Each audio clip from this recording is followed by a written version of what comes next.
Okay, good morning mga kurban. So harvest time tayo ngayon. Harvest time. So maraming orders tayo na ng litsugas. At hindi na natin nga ma-accommodate yung iba dahil parang kakapusin tayo sa litsugas. Yan. Yan oh. Solid ang ating harvest ngayon. Yan. Kailangan maagang-maagang harvest tayo ngayon Yan. So ganyan lang. Maraming order. Ubos to ngayon. Wow.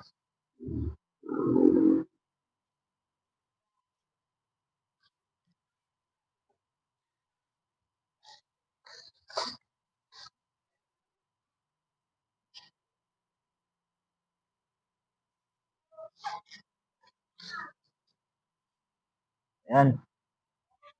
So, andito tayo ngayon sa ating grow house. At tayo ay mag-harvest. Pati itong pipino, i-harvest na natin to ngayon. Yan, pang New Year.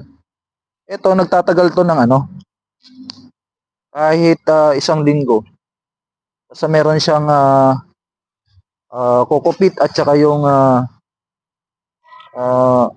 tawag nito. Meron pa siyang ugat. Tuloy-tuloy lang yan. Pang New Year na nga ito eh. Yan. Hello. Hindi man gayon to ngayon. Pinag-aagawan. Ang dami naghahanap. Yan. So ito na yung susunod na batch ko.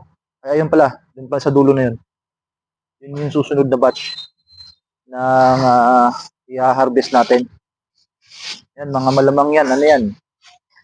Mga second week or third week ng second week ng January. Harvest natin yan. Yun ang kagandahan dito sa atin at continuous lang yung yung production natin. Yan. So ganitong season talagang marami naghahanap ng mga ganito, ng litsugas. Pag mga normal days, yan naman, pahirapan naman tayo. Yan solid. Ilang orders to? Dami.